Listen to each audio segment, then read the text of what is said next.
Welcome to Podcast One. We hope you'll support our sponsors who bring you these podcasts absolutely free and with limited interruptions. And of course, we appreciate you listening to this show, which will get started in just a second. Hey everybody, I'm Victoria Shade, the host of PetMD's Life with Pets, and I have a question for you. When is the last time you thought about what you're putting in your dog's bowl? You know, kibble, from the way it's made to what goes in it, it really just makes you wonder, are you feeding your best friend the very best? Well, I've got good news for you because there is a much better way. It's fresh, healthy dog food delivered right to your door from Nom Nom Now. Nom Nom Now looks way different than what you're used to because it actually looks like food. The same kind of food that you would eat or I would eat. There's carrots, there's squash, there's pork, there's chicken, there's beef. It's real, fresh food. Nom Nom Now is cooked to order based on the profile that you enter on their website. Now, it's made right here in the United States, and here's the best part. It's delivered right to your front door. Right now, you can try Nom Nom Now for 50% off your first 2 orders. This is amazing, guys. All you have to do is go to nomnomnow.com/podcast. That's nomnomnow.com/podcast to save 50% off your first 2 orders. Let me spell that out for you. It's nomnomnow.com/podcast. The following program is a PodcastOne.com production. He started in a small town in Texas. Worked his ass off to become one of the most famous wrestlers of all time. We're gonna take care of business tonight, and that's the bottom line. And now he's dominating the world of on-demand audio. And he's doing it for the working man. This is a damn good outlet for me to spew the bullshit off my brain. Yeah! This is Steve Austin, Unleashed. All right, everybody, welcome to Steve Austin Show. I'm coming to you from the main streets. Well, shit, I'm still in Spanish Springs, Nevada. I am on my way tomorrow morning to go out to Humboldt County in Nevada, get on a mule deer hunt. I'm taking care of my reeds, my opens, and all that other bullshit before I get out there in the middle of nowhere because I don't know what my capabilities are. If indeed I do have Wi-Fi, you might hear a different open, which you will never know that I changed the open, but I'm just making sure I got my work done now because if technology down there is the shits because it's in the middle of nowhere, which is how I'm going to want it, that's how I'm going to like it, so I'm out in the middle of nowhere, I'm off the grid, that's great. If I'm able to send another open because I've got some experience down there and can give you some sights and the lay of the land, I'll cut another open. Right now, I'm fixing to still go take care of all my business down here, and I'm going to keep this open kind of short. My buddy, Ted Fowler 361, and I had a conversation. I was drinking a little bit of Blanton's on the rocks. Ted Fowler was drinking a little bit of Jack and Coke over there in Rockport, Texas, and we're just shooting the breeze, and we're talking about the good old days of the ranch, and we're answering the questions that you guys sent in to my email address, questions@steveaustinshow.com. Ted and I are laughing our asses off, having a good time. I hope you enjoy this podcast. As you are listening to this podcast, I will be out in the middle of nowhere, just out there in the woods looking for a mule deer, and I'm looking forward to it. So before I get to Ted Fowler 361 on my Skype call answering questions that you sent in, I got to give you guys a little info on Alpha Brain from Onnit. Listen, Alpha Brain is a safe and natural supplement that helps support memory, focus, and cognitive function. Sound too good to be true? Well, the Boston Center for Memory found otherwise when it conducted a double-blind study showing its effectiveness. Alpha Brain has been the secret weapon of champion athletes and business professionals for years, and now it's available for you to try free by going to onnit.com/Steve. All you have to do is pay $4.99 for shipping, and they'll send you a 30-count bottle of Alpha Brain right away. This is the same 30-count bottle of Alpha Brain that sells on onnit.com for $34.95, and through this special offer, you can get it just by paying $4.99 for shipping. It's gluten-free, caffeine-free, made of earth-grown ingredients, and most importantly, it does work. Onnit is only able to offer a limited number of free bottles per day, so go get your free bottle of Alpha Brain now by going to onnit.com/Steve. That's onnit.com/Steve to get your free bottle of Alpha Brain now. Coming right back with my buddy, Ted Fowler 361. Hi there, my name is Susie Schuster. And I'm Rich Eisen. We're teaming up once again in the studio with our new podcast, Not Just Sports, with Susie Schuster and Rich Eisen on Podcast One Sports. In case you're wondering what this show's about, sometimes we're not just sports. Right. Do you see what I'm saying? And that we actually like being in each other's We company do. enough to work together I and think have so. 3 kids. That's why we haven't spent enough time together that we're sitting here at Podcast One. So we're sportscasters and we're parents, so we'll talk sports and maybe parental guidance will be suggested every now and then. I would hope so, because this is not an X-rated podcast. No, this that's is a correct. family-friendly podcast. It is exactly that. So we're just going to be hanging out, talking sports and other stuff. And I will try to educate you on all things in the NFL, because, Thank of you. course, behind every great man is a greater woman. That's correct. There you go. Join us every Wednesday exclusively on Podcast One. Subscribe today if you know is good for you on Apple Podcasts or at podcastone.com, or download it on the new Podcast One app. This is Steve Austin Unleashed.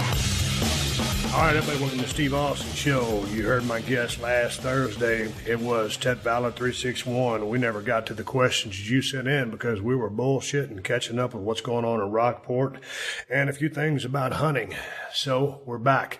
And this time I'm going to answer, or Ted's going to answer, some of the questions that you guys sent in. Teddy, are you ready? Yes, sir. Well, God damn it. First question is about hunting. Teddy, without the ranch in Texas, do you two plan on hunting together this winter? Also, Ted, any thoughts on doing your own podcast? You're a natural and are my favorite guest of Steve's by a mile. Take care and a swig of beer, and that comes from Glenn. Okay, Teddy, you're going to go hunting down in Mexico. You got any other plans to hunt down there in Texas? You know what? Right now, I mean, with the storm going on, you know, I'm just flying by the seat of my pants. I mean, I will probably get invited out to some people's. Well, shit, I have been invited out to, you know, some of our old neighbors, you know, cool. down there in Tilden. Yeah. You know, and it was like, man, I appreciate it, but you know, yeah. Well, I'm trying to get down to the Lazy Fork. And I'm talking to those folks about that. And if I'm down there, well, then you got to come down there and hunt with me for about 3 or 4 days, because I've got a pretty good handle on that, if you know what I mean. So no, dude. You know, and I mean that's cool. It's like, but there's so much shit going on where, you know, like we talked about earlier. You know, I need to force myself to take some time off. You know, and I didn't mean to cut you off there, but I need to take some time off just so I don't go stir crazy with the work. Right. Yeah. Hey, Teddy, so we'll try to get down there and hunt in South Texas. And then the people that bought the ranch from me said, hey, man, if you want to come out here and hunt, I don't want to hunt. I just go out there and look at the deer. So I'm trying to, on the back end of that hunt, I want to go out there and just stay with those guys for about a day or two and look at the deer. Because, God dang, they sent me a couple of pictures. And, dude, you know what we had down there. And holy smokes, man, it was 10 years in the making, and it really took off after Shithead left the ranch. We won't go into details about that, but goddamn, we had some good deer down there, and they got some good deer this year. So anyway, Ted's going to go down to Mexico. He's busy. We're going to try to get down there in Texas and do a little bit of hunting. Here's one. Teddy, you're a real saint for all you've done to rebuild your community. It's really great to have good people in the world like you. How is the rebuilding going? And other than the rebuilding, what do you do for leisure now since there's no more Broken Skull Ranch? Here's a suggestion. Maybe a Teddy Fowler podcast spinoff show called Jack and Trim, the Ted Fowler Chronicles. I like where you're going with that. That is from Scott over there in Fairfax, Virginia. We've heard all about the rebuilding process in last week's podcast. Teddy, what do you think about the logistics of you starting a podcast spinoff show called the Jack and Trim Show? Oh, dude, you know what? I mean, it's fun sitting here talking to you.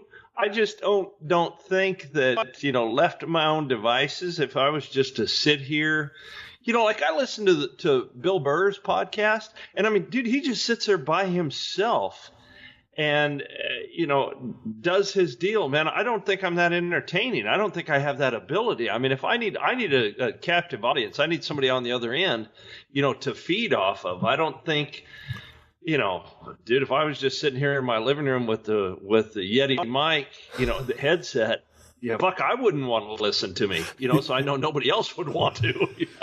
Yeah, I make a good co-host.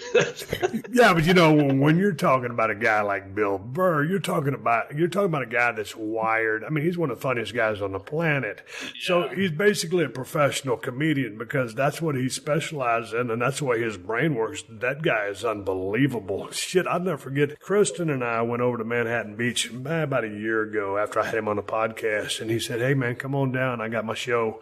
And me and Kristen, we're homebodies. We don't like to get out, but I wanted to go support him. And so, God damn it, dude, I thought my fucking head was going to explode. I was laughing so goddamn hard at that guy. So, yeah, I mean, he's just a natural, and that's the way he's wired. And they're asking about your leisure time, Teddy. I don't imagine right now that you have any leisure time. Dude, you know what? After work, like we spoke the other night, I got home when you called. It was like 4:30 or 5 o'clock, and I was driving home, and you called, and you were like, goddamn, dude, short day, because I had been, I'm working till dark almost every day, but I'll get home in time to hit a few golf balls, and it's my golf game's improved now that all the trees are out of the way.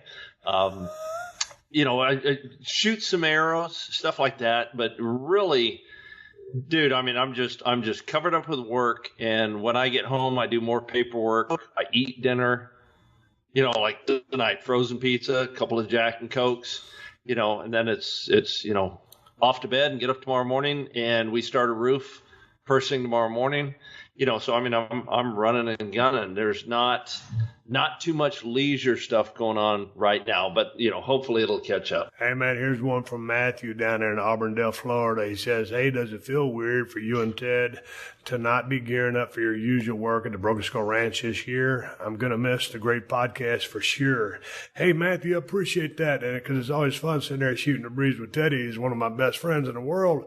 So I'll start that one off. Yeah, it is weird. And I was just in a kitchen the other day, and I was talking to Kristen. I said, "Man, it's just different." And I got this hunt coming up in Nevada, and I'm looking forward to it. But, man, I love the whitetail deer. I think the whitetail is just whitetails are the king for me, and I'll see about the mule deers coming up here in the near future. But, man, right about this time of the year is when I'm spooling up, and my whole year is geared toward getting work done because I am going to take off November, December, and the first week of January to go down to the Broken Skull Ranch and first get a bunch of goddamn work done because we had that place looking like a park, and it was all of us working together. But then, too, man, that's deer season. And so, man, that's the time that, I set aside for myself to go out there and do what I love to do and look at deer. And, take care of the numbers because you have to. So it has been weird for me because that's what I've been doing for 10 years, and I'm not going to be doing it this year. And right now, as we were talking about, in the last podcast, we have a couple of hunts here or there. But I'm going to have to find a new way to occupy, those 2 months of the year because I've already told, my agents, I said, here's my deal. I don't own my ranch anymore, but because November and December are carved out for me, I'm still on that schedule. So they know that I'm tied up until January. Has it been as busy as you are? It's probably a different situation because of the storm and everything. You've probably been too busy even to think about deer season. Oh, no, dude. I mean, I wake up in the morning and it's starting to cool off. And I sit back and I think, I'm like, man, I'd be mowing like a motherfucker right now. Mm-hmm. And I'd be, I miss photographing all of the deer and posting all the pictures, the deer in velvet and, seeing the fawns drop. In July, stuff like that. Yeah, dude, no, I miss all of that stuff. And, the whole of the deer season, dude, I mean, it was, although you and I do two different things during the year, man, when deer season came about, dude, we were just two guys, just two buddies, just hanging out. And I mean, I saw a side of you that people don't see, and you saw a side of me that people don't see. I mean, we were just all about deer and all about growing big deer and having fun. And I mean, just the camaraderie and the stupid shit we did and the laughing and the cutting up and the fucking around, it's like, man, if regular people saw us during those 2 months, man, I don't know about you, but that'd blow my gimmick, You know what I mean? I mean, Dude. we're just two buddies, just, hanging out. But you nailed it, man, Yeah. dude. I mean, especially like, because here's the thing. We'd always come back from the hunt, whether it was a morning hunt, particularly in the evening hunt, because that's when it's dark. And whether, one or both of us had a deer or we're just meeting back at the barn to park our mules, it was like, and we'd send text messages, while we were in the deer stand. But for the most part, we maintained radio silence because, dude, you're hunting. That's just like the holy grail. You don't fuck around. Now, if you got a monster out there, you say, dude, I got a fucking monster. And then that's kind of the way it goes. But when we would always meet after the hunts, it was the same old thing. Both kind of just sidle on up. Well, goddamn, what'd you see? Or, goddamn, you're not going to believe this. Or you'd always say, hang on, let me let that motorcycle pass, you motherfucker. Slow the fuck down. It's a goddamn residential neighborhood, you cocksucker. Fuck Ted Fowler, 361's on the line. I'm trying to do a podcast. Fucking Los Angeles. I need to be in South Texas. And you'd always say, goddamn, dude, I filmed a hell of a fight. And when you start describing how these fights are going down, and then we always have video proof because we videoed everything and took pictures. So It was always fun to reconvene after the evening hunt and just trade stories. And dude, you know how it is. Sometimes it's just slower than fuck. And you're thinking, man, I'm going to see the biggest deer of my life. And you don't see shit. You get smoked. And then other times, you have deer crawling out of fucking woodwork. And so there's always a story to tell, after the evening hunt. Yeah. Dude, I remember pulling up to the cleaning station, and I forget who was there. You were there, and with somebody else, and I can't for the life of me remember who it was. And you said to me, you go, well, dude, what did you see? And I picked up my camera, and I opened the viewfinder, and I showed you about 5 or 6 pictures of a fucking cardinal. And I go, yeah, that's how my hunt went, because I didn't see fuck all. I'm over there taking pictures of songbirds, and you're sitting there shaking your head like, God damn. No, dude, but you're absolutely right. I mean, we were on the same page every evening. It was, just, looking at what we'd created, Yeah, it was very cool. Hey, dude, there's a question from Todd over in Australia. Appreciate you listening to the show, Todd. He says, Teddy, you spent plenty of time with Steve out at the ranch. What's the funniest moment that's occurred where you've just said to yourself, quote, unquote, really, man? Swig of whiskey to the working man. I hope everything in Rockport is on the mend.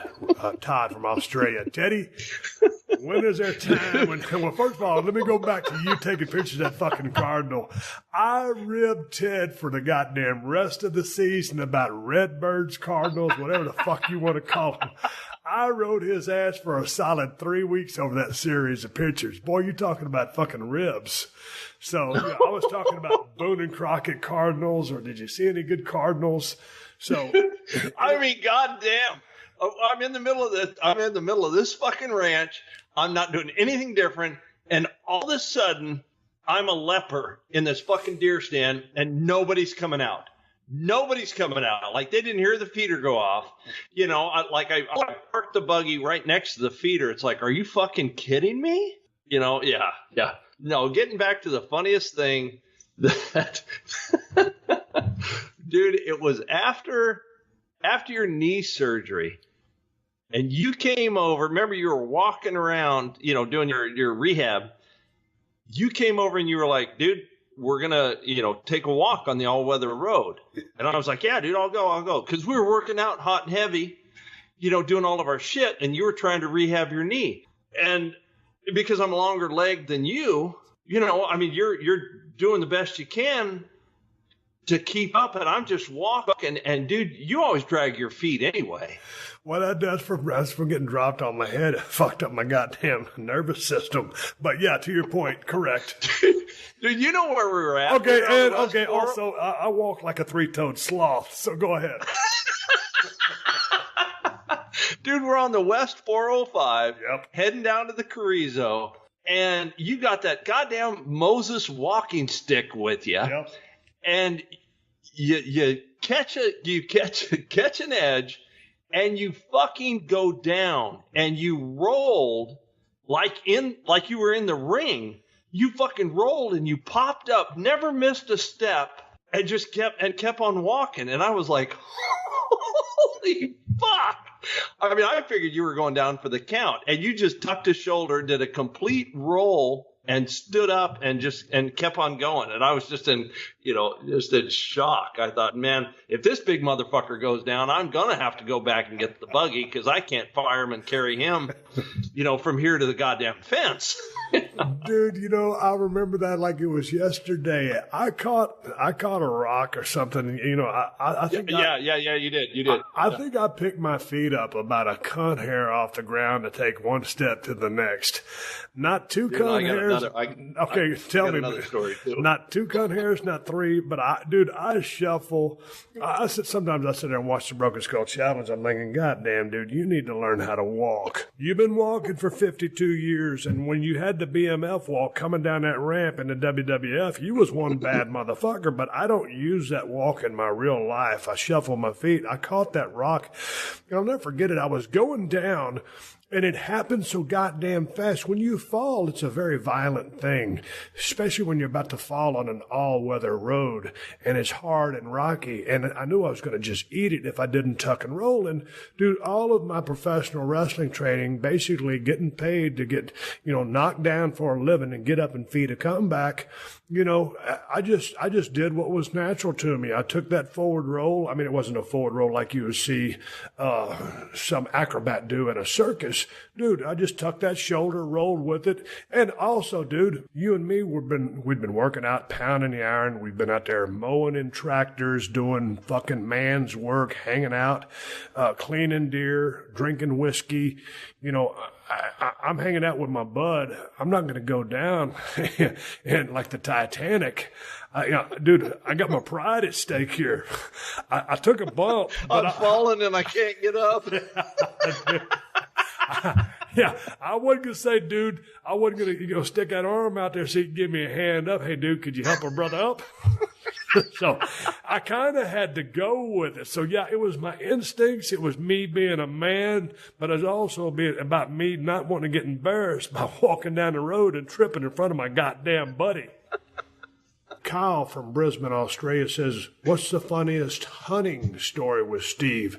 Dude, because I don't know if my funniest hunting stories, I don't know about funny or hunting, but as hunting related was, dude, just dealing with all the yellow jackets and getting my ass beat up by those. But do you have because, I mean, there's not too many funny things to me that happen during hunting.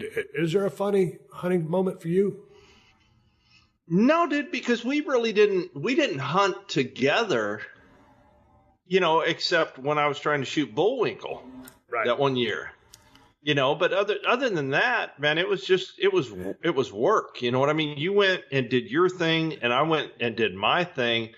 And then we met in the middle. I mean, we rarely, I bet we didn't sit in a blind together, but 5 or 6 times. Dude, at the most. And here's the thing about this, and you can expand upon this, Teddy. There's something about, if you're hunting in South Texas, you can, any ranch can speak for itself, but in most ranches in South Texas, you're hunting from a box blind. That's just the way it is. When you get to that deer stand, there's something about that time that I valued because I love being alone. And that's probably why we're such good friends, because you love being alone too. Yeah. But we both know we have work to do. You do your shit, I do mine. And then we come together at the end, whether we're drinking together, cleaning deer together, laughing together, walking together, working out together, whatever. But just that time in a box, you just don't want to spend, not just with another man, your buddy. Not even, even like sitting with my wife. I rarely sat with Kristen the whole time I own that ranch. It's just the most fun to me sitting there with nobody else to bother me or my thoughts as I sit there and look for deer. Would you agree? Oh, dude, absolutely. Absolutely. I mean, we were, you and I, we could sit in the house together watching the same show and not talk to each other. And that wasn't, that's not you being pissed at me or me being pissed at you or being antisocial. That's just how we were. I mean, watching the UFC, and we don't say nothing until something happens, and we look at each other and we're like, goddamn. And that was it. That was all you needed to say. Same thing with the deer hunting, man. I don't go, and you don't go to a deer blind to sit there to bullshit, man. You're alone with your thoughts. You're looking at the animals. You're thinking about the ranch and deer hunting, and what we can do to make it better. Where we're at, and man, you just chill. And then you and I are a lot alike in that regard, where dude, we've been next to each other for hours and not spoken, just because that's how we are. Yeah. Dude, here's the thing, because I'm super picky when I'm sitting in a deer stand. The few times that I've hunted with my father, who I love dearly, and he's 81 years old now, and he's actually my stepfather. He's the one that turned me on to hunting, when I was a kid. And I will never forget tramping behind him in the woods with my brother Scott and Kevin behind him, and him looking back and always putting that finger in front of his mouth, telling us to shut the fuck up and not step on every stick in the way. I love my father, but man, if we were trying to hunt a particular deer or whatever, my dad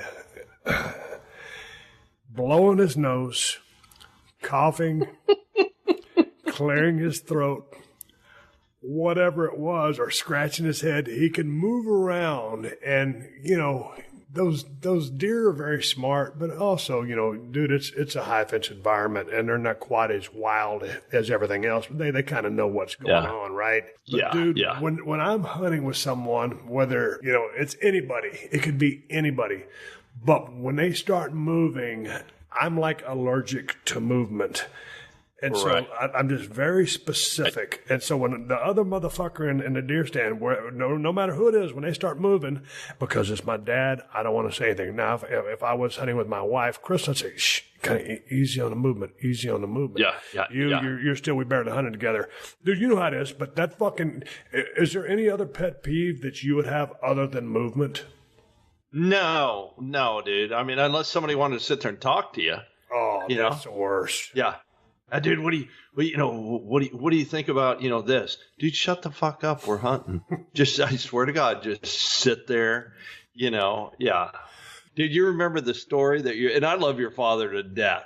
You remember the story that he said when he was sitting down at Johnny Cash, and he said, them damn hogs come out to the feeder. So I stuck my hat out the window, and I was waving my hat in my arm, trying to get them to go away.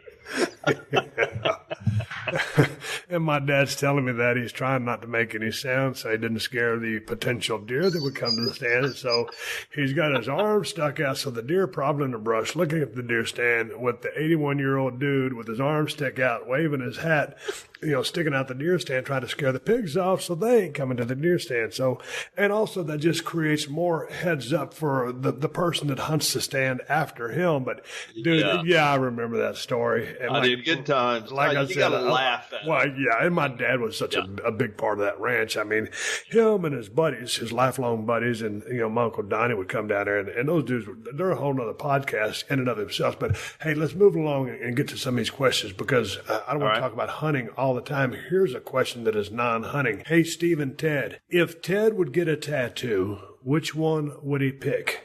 You got three choices here, Ted. A Diablo sandwich and a Dr. Pepper because he's in a goddamn hurry.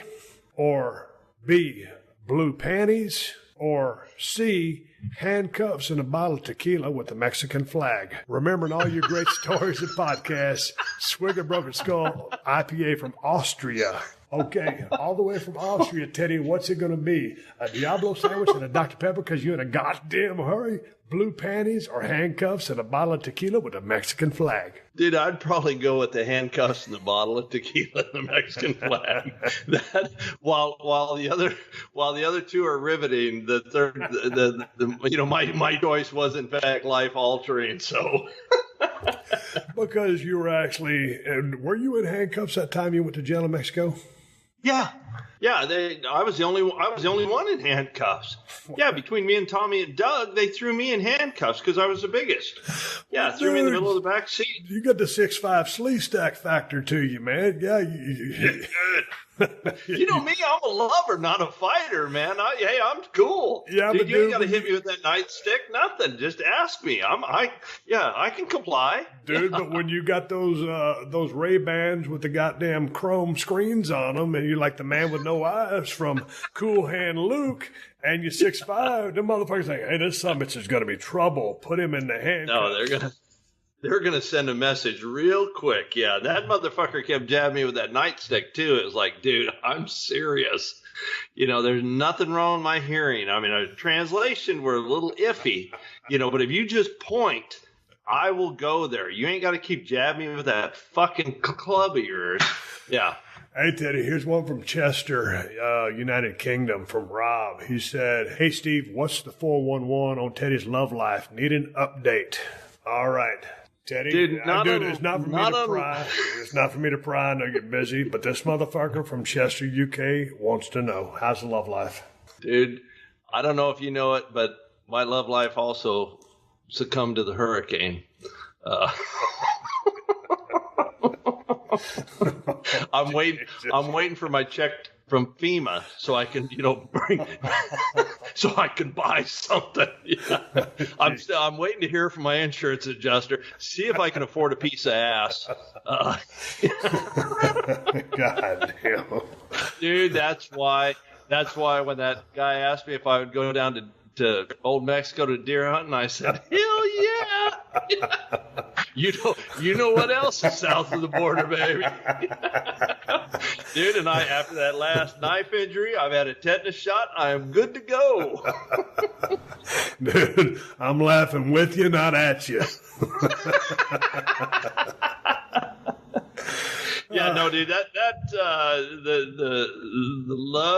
love life of Ted Fowler 361 has been put on about a 60-day hiatus right now. I'll get a little 411 when we get off of the recording. Okay. Yeah. Hey, here's one from Bloomington, Minnesota. Dude says, hey, Steve, if time, a question for both of you. I'm looking into getting a new full-size SUV to haul the family around in, specifically a Suburban.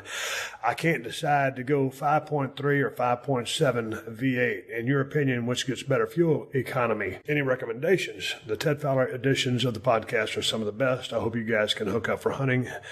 Makes for some great stories. Well, Eric, coming from Bloomington, Minnesota, appreciate you sending the question to the show. Dude, I'm not aware that they even make a 5.7 liter V8. If you're talking about a brand new SUV, they're still making that 5.3. It's rated at 355 horsepower. I don't know the torque. I was looking for a Suburban. That's what I was going to buy for our dog hauler when I got off of the truck thing.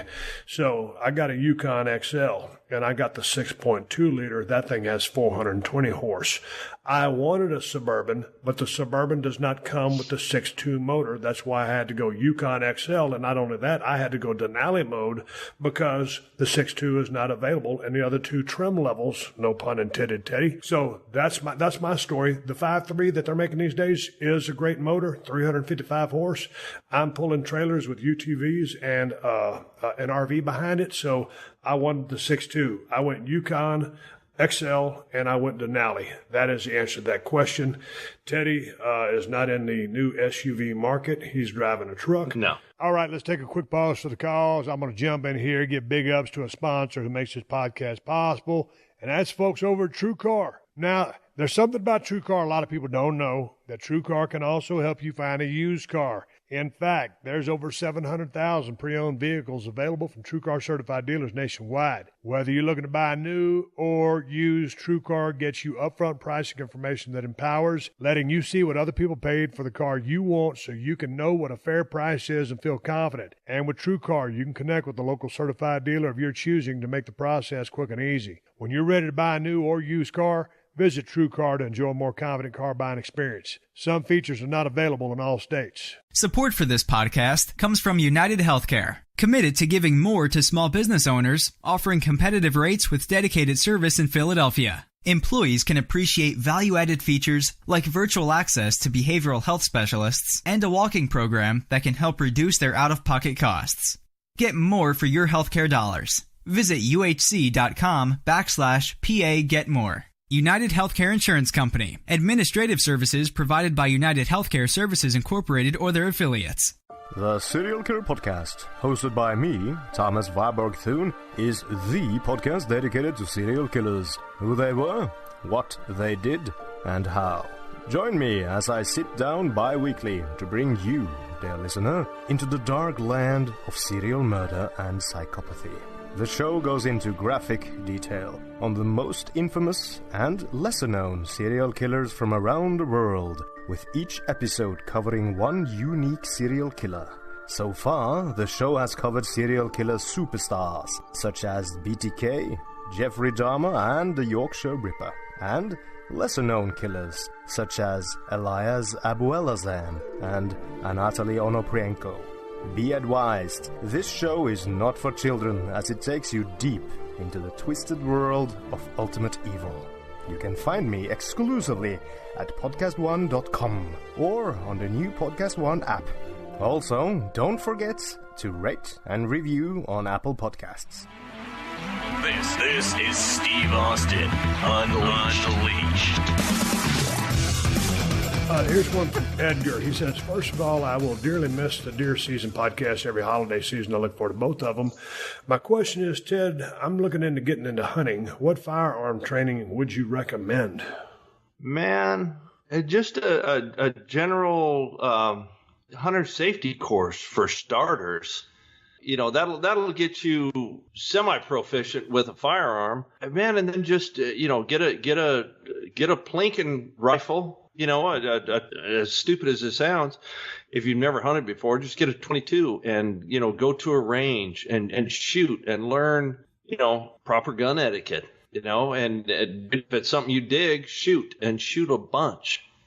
Steve, you and I are the same, man. I mean, I love shooting guns, any kind of gun, whether it's a shotgun, a rifle, a pistol, man, I just dig shooting.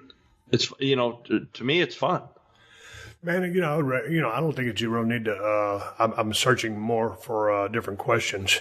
So I was listening to you as you were speaking and going through my emails. Man, I don't really know about, like you said, Ted, a hunter safety course is a good place to start. And if, doing what you want to do requires a hunter safety certificate, it's a great course to take. But man, if you have a buddy that's very proficient with safety and knowledge of guns and shooting, I mean, dude, if you just have a buddy and you can get out somewhere where you can, safely shoot and, targets and learn, safety first with all the protocol of handling a firearm and never pointing it at anybody and all that other stuff, I don't know that you really necessarily need anything unless you're going to go hunting. Like, Teddy, many years ago, we were part of the American Sportsman's Club here in South Texas, and they had properties all over Texas and I think in various states, and that's where we grew up deer hunting, going on these different ranches with my father. And you had to take the hunter safety course that you're talking about. And, hunting in Nevada, when I started putting in my tags, they wanted that hunter safety certificate. So, correct, dude, I changed my name from Williams to Austin. So Kristen got on the computer because I was going to have to take the whole course over again, although I've been hunting for 40 years. You're right.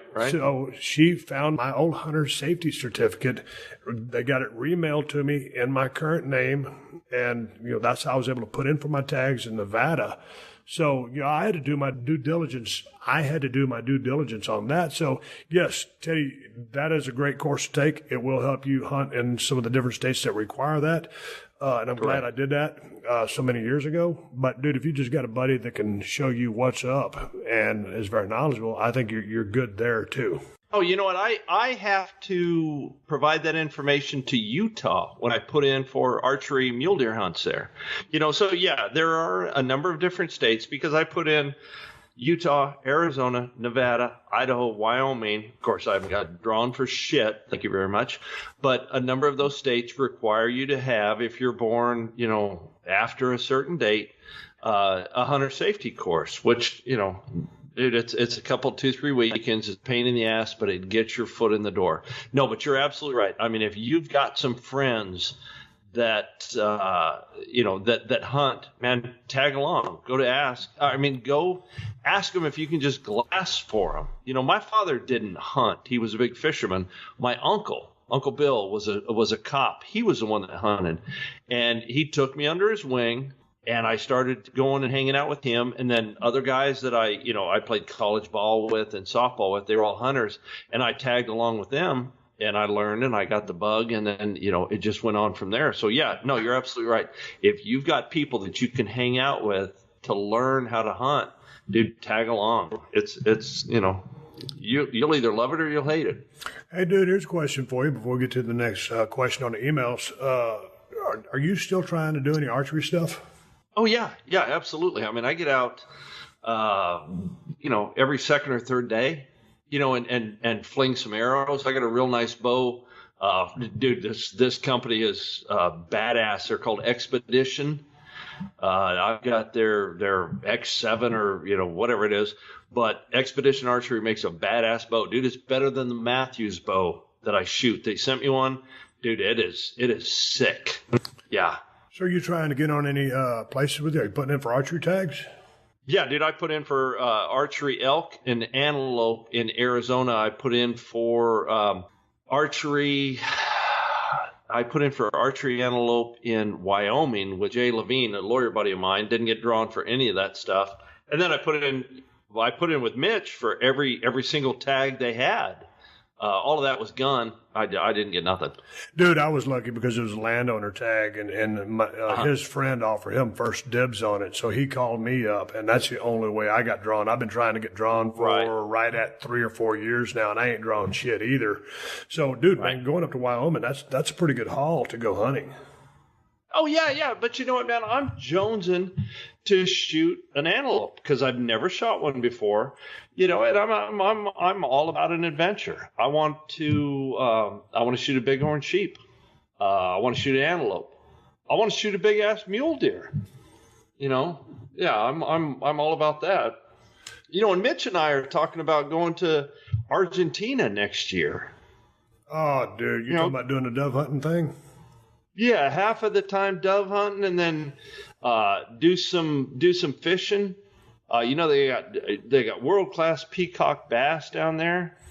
Do 5 or 6 days down there. Yeah. Dude, I've had so many guys say, hey, man, you've got to go to Argentina with me and do the dove hunting thing. And it sounds phenomenal because you're in a field, I'm assuming, and just the doves are so proficient and so numerous. And they're also a pain in the ass to the people that live there because there's so many of them that they need to knock some of them out of the sky.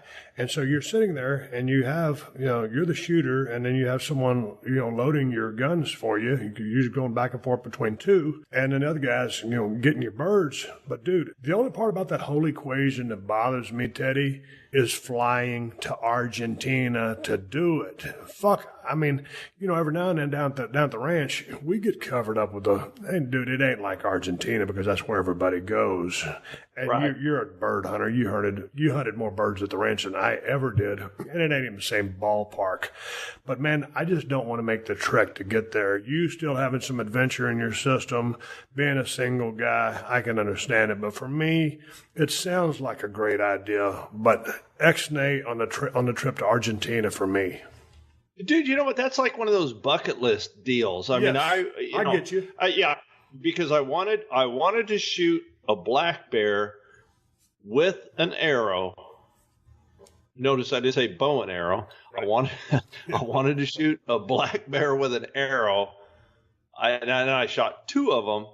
I was like, dude, I got that out of my system. I would like to shoot a mountain lion with either a crossbow or a bow, but I'm kind of on the bubble about that.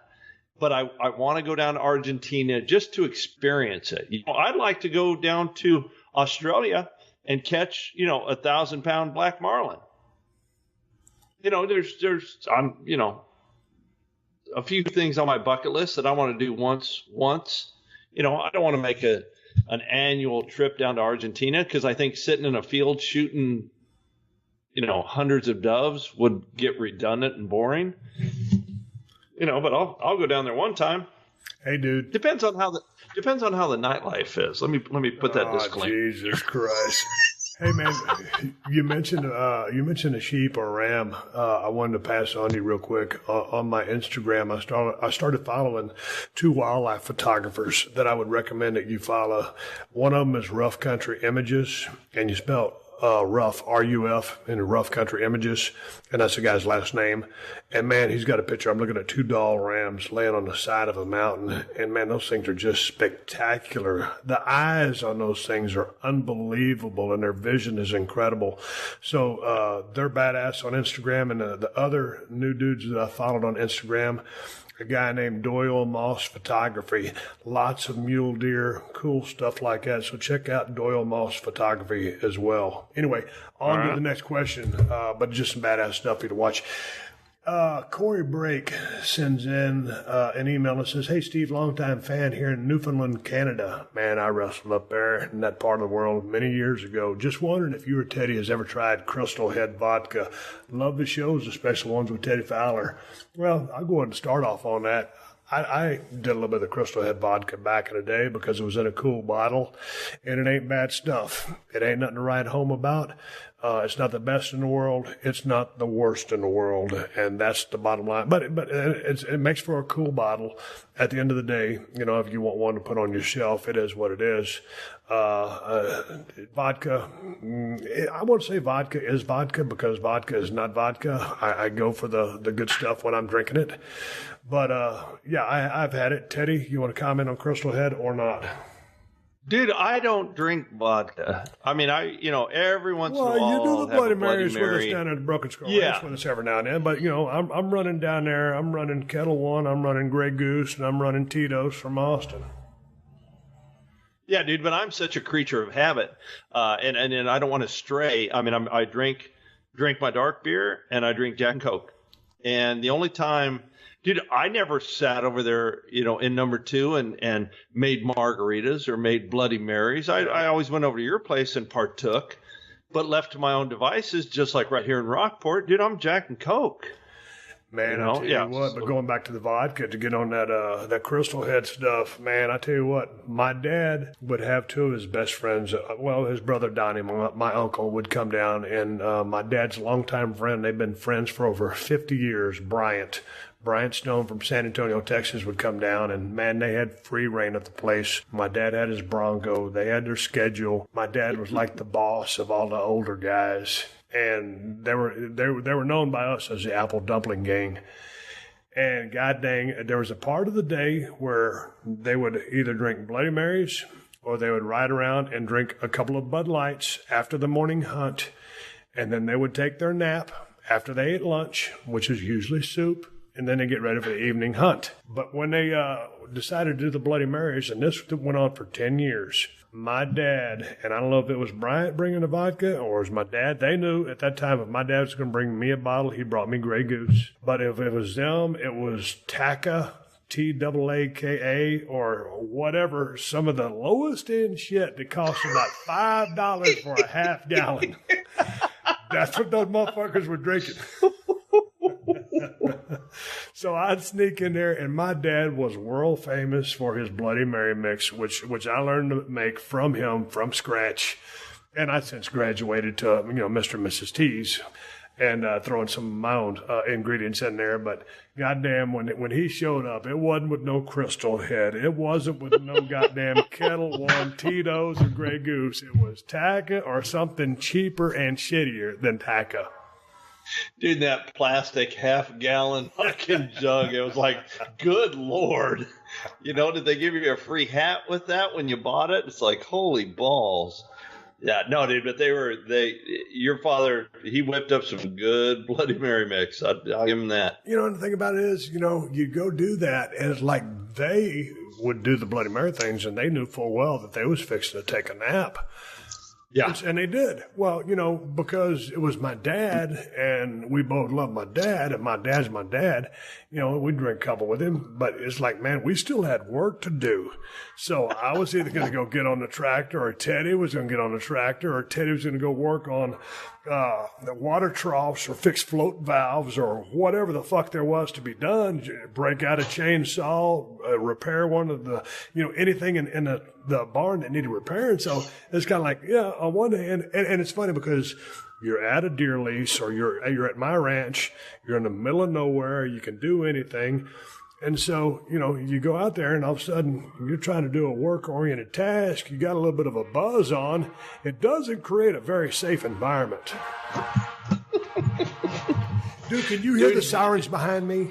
I can hear that. What is that, a fire truck? God damn it, dude. Ever since I've been... Listen to this. Dude, I'm in Los Angeles. I'm at 317 Gimmick Street, in my little recording studio. I got the front door open. I got a screen door with a lock engaged on it, because you never know what's going to happen here in the main streets of Los Angeles. Dude, I've been hearing this shit ever since I got back from Nevada. And I was like, boy, this is when I really need to go to the Broken Skull Ranch to decompress and get away from all the sirens, helicopters, and all this horse shit. Holy fuck, dude. It's unbelievable. I know y'all got sirens and shit over there, but you hear this shit all day long and all night long. And because of where my house is located, dude, there is a helicopter that will circle almost, at least once every 10 days. I'm not going to exaggerate on that. Sometimes once every or twice a week, a major intersection, and just circle like a motherfucker, a vulture or a buzzard over a gut pile with the fucking, Q-beam spotlight. You're talking about probably a 20 million candle power or better. And I'm like, out in my backyard, fucking really? And then there's the one helicopter, which is a black and white one, when Kristen's out laying by the swimming pool in her red bikini, that will circle the house. And I'm thinking, man, really, dude? I'm okay with the medical or the emergency with trying to control the mean streets of Los Angeles at nighttime with the spotlight. But when you're circling my pool because my wife's in the backyard with her red bikini on, I got to draw the line there, okay? I'm tapping out of Los Angeles. Girls Gone Wild, Chopper. Hey, man, let's get on to the next question. Teddy, this is from Matt in St. Catharines, Ontario, Canada. Thank you all the way to St. Catharines, Ontario, Canada for listening to the show and putting up with all of my bullshit. What's your dream hunting destination? And let's assume for this that you don't mind the hassle of traveling. Okay, well, let's take Argentina and dove hunting and fishing off of the table, because Teddy already expounded upon that. Teddy, a dream hunt or location for yourself? Man, I would love, honestly, I'd love to go up to Canada during the dead ass of winter and all that snow and hunt one of them big ass 300-pound whitetail, or go back to Argentina and shoot a big old red stag. Really? Yeah. Dude, I'd like to fletch a red stag, shoot it with a bow. Yeah. So what is it about the red stag? Oh, dude, they're like, it's like an elk on steroids, man. I mean, just, more points, same antler configuration, same body style. When they call it growling, the noise they make is just, raise the hair on the back of your neck. It's just like an elk on steroids. Yeah, I think it'll be cool. Hey, dude, the other day I was in Nevada at Mitch's house, and he was getting ready to take Andrea on an elk hunt, which, as we record this podcast, they're hunting right now. And, yep. Man, he had his bugle call. And, dude, I've never seen one in person because I've never hunted elk. And I guess the thing was about a foot and a half long. And, man, he went out in the driveway, and that somebody started bugling. And I'm like, motherfucker. That sounds just like a goddamn elk that I've heard in the movies on television. Yeah. So, dude, it damn near raised the hair on the back of my neck. It was just him blowing a call. And I started studying the elk more than I've ever really researched it, because, dude, I've seen elk, but I've never hunted elk. But, come to understand that those are some badass, wily, super smart motherfuckers. So they're pretty goddamn interesting. Oh, dude, elk hunting is, coming from Arizona, that was the predominant game animal there was elk. And being a bow hunter in September when they're in the rut, dude, the rut is the rut, man. Everybody puts their guards down. Plus, you've got those bulls bugling, getting down in the bottom of a bowl, bugling, and you can hear it forever, and to ease up on them. Yeah, dude, it is a real kick in the pants. I run an arrow through that 1 6x6 I got to put on the wall of my house. Dude, 17 yards away from that guy, bugling his brains out, and to be that close to an animal that's 800-900 pounds. Yeah, dude, it is a gas. Elk hunting is very cool, very cool. Man, today, as we're talking right now, I just got a text message in, and earlier in the day I texted Mitch, any luck? And today is day 2 of, I think they're out there for 6 to 9 days. I think they're out there for a 9-day hunt. And his daughter was looking maybe to hopefully get one sooner rather than later because she works her ass off. She wants some days off with her boyfriend.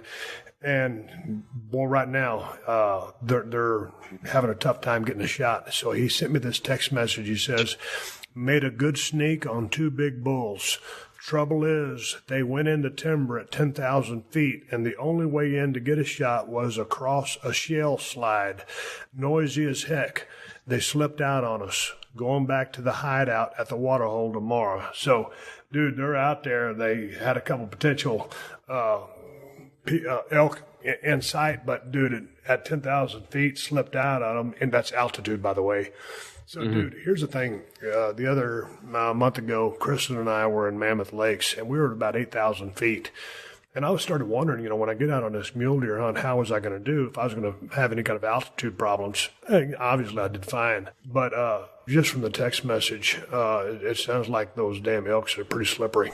Dude, when you get up there, you're not going to be going fast. You know what I mean? You'll see the elk, and the altitude is going to fuck with you. That is a given. Dude, you'll push it, you'll try to go too fast, and that's when you'll be clumsy and fall and, make a shit ton of noise.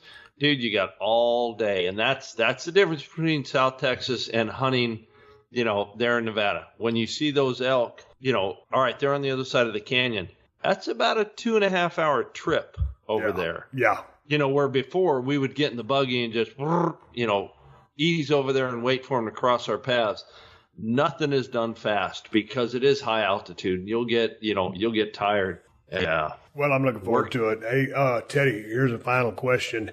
Hey, Steve and Ted, I got one for you. What's the dumbest shit you two have ever done while under the influence? Aliyah. Thanks, Aliyah, for the email. Jesus, Teddy, what's the dumbest shit we ever did together while under the influence, other than fucking with fire? No, and we weren't under influence, dude. That was straight up in the morning, mid-afternoon, trying to start that fire in that burn pile. What's the dumbest shit we ever done under the dude, we were pretty cool out there. Yeah, no, we were pretty cool. I think the dumbest thing that I can remember us doing was, remember when that big circuit breaker for the water well blew out, and we had to have your brother bring us one from Houston. And when he got there, you and I were on the whiskey and drove down to the Carrizo. And I looked at that breaker and I said, dude, I kind of sort of remember how this guy said to wire this thing back up. I mean, I think I do. And dude, I was fucked up, and you weren't feeling much pain. And I wired that breaker, and then we had to put it back into the service panel. And I remember I was thinking to myself, well, fuck, if this is where it's going to end, this is going to be it, because I'm no electrician. And I was trying to push that breaker in, and I was afraid I was going to, cross it up and get shocked. And I told you, I said, dude, do me a favor. Put your hands on my shoulders and push, because I was afraid to push it into the service panel. And I'm all, discombobulated because, the whiskey and shit, you grabbed a hold of me and you give me a shove, and then we pushed that breaker into the panel through the switch, and the water was working. I remember that. because I was obviously more fucked up than you were. Dude, now that you say that, I remember that story, and I was like, dude, one of the things that I don't fuck with is electricity. It's electricity. I don't know nothing about it. But I remember that, and we was trying to get the fucking water going, because every time you go down there, if there's anything that can go wrong, I mean, and there's everything it does, goddamn, when you own a ranch, but you just want water.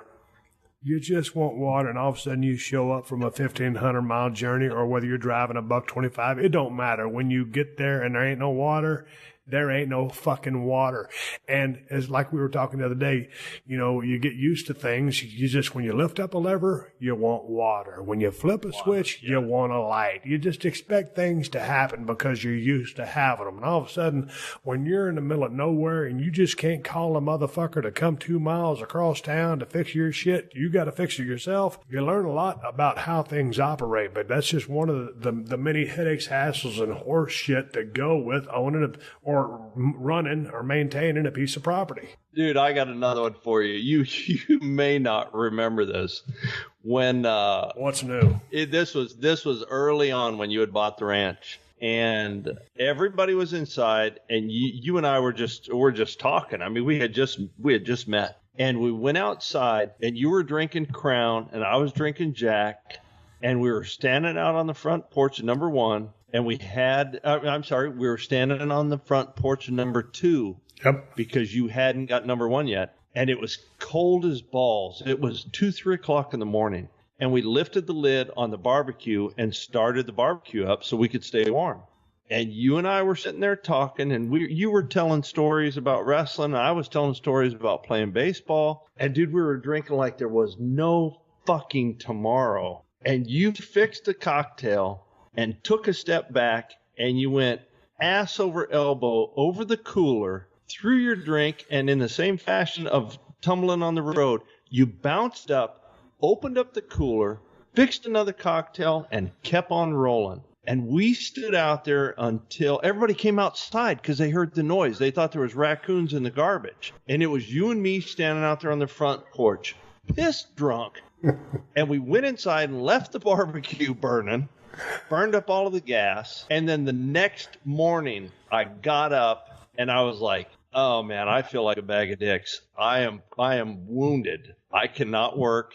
I need to go back to Rockport and recover. And I went over to your place and I was like, hey, dude, I gotta go home. And you were sitting in the living room and you were just pert and just bright-eyed, and you were like, all right, dude, man, thanks for all your help. And I turned around and walked out. I was like, motherfucker. I mean, my head feels like somebody is beating on it with a boat oar, and you are no worse for wear. And I'm just like, I have never been so hungover in my entire life. It's all I can do. I got to be drunk driving back to Rockport, And I'm sitting there thinking, my God, he's fucking superhuman. And then, you let it out, later on. You were like, dude, I was crippled. I was crushed. Dude, that's called the Kurt Hennig special. That's either that's the Kurt Hennig or the Barry Windham special. Those two guys could go out all night long, and two of the greatest guys I ever met in the history of the business. Both guys, different personalities. Barry was kind of sarcastic and dry, would observe everything as a real car and four-wheel drive guy. And Kurt Hennig, Mr. Perfect, was always in a good mood, always up for a rib, super quick-witted. Everybody loved him.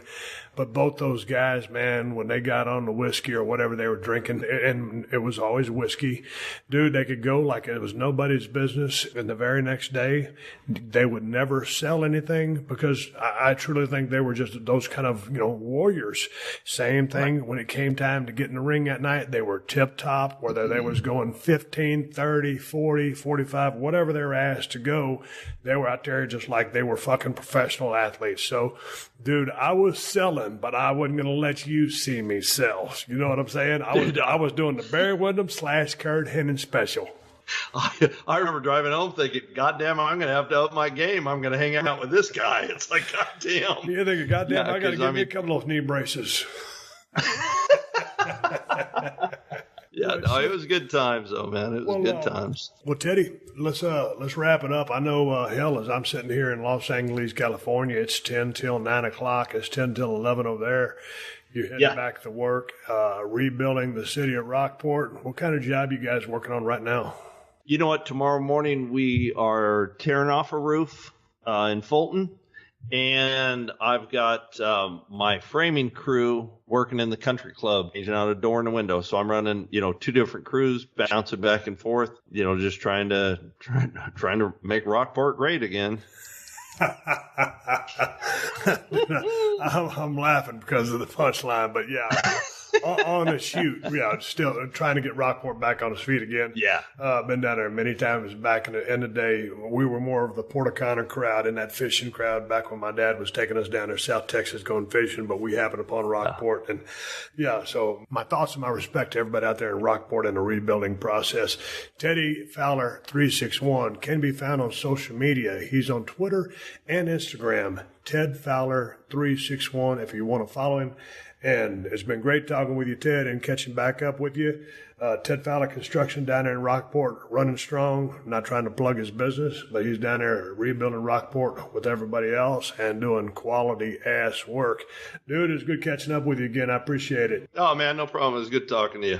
Good luck on your hunt. All right, everybody, give me the go-home cue. It's time to wrap up this podcast and ride off in the sunset. And when I say ride off in the sunset, I will be out there in Humboldt County, Nevada, hunting mule deer with my brother-in-law, Mitch Bailey from Nevada Hunting Services. I'm looking forward to the hunting trip. I'll be sending pictures on my Instagram account, Steve Austin BSR on Instagram. Maybe I'll send a few on Twitter as well. Make sure you follow me there. Hey, man, set your DVRs for Broken Skull Challenge. This season is off the charts. CMT Tuesdays, 10/9 Central. Check it out. Set your DVRs. And as far as all the shirts that I'm wearing on Broken Skull Challenge, they're all available at ProWrestlingTees.com/Steve Austin. And I've got some badass shirts this year that I'm proud of. Hey, man, I got a beer out, folks. It's called Broken Skull IPA from El Segundo Brewing Company.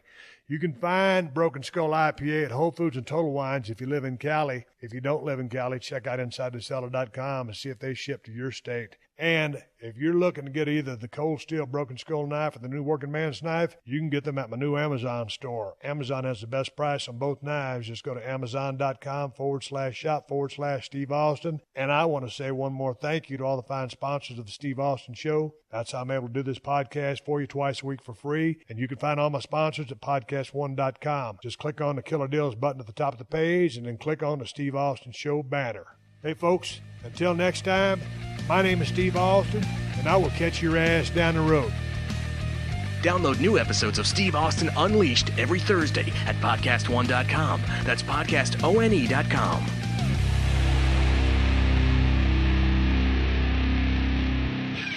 Cheers. There are so many reasons to celebrate. With over 8,000 wines, 3,000 spirits, and 2,500 beers to choose from, Total Wine & More has the perfect one for you and your best friends and your coworkers and your siblings and your partner and your neighbors and even your parents. Happy celebrating. Cheers from your friends at Total Wine & More.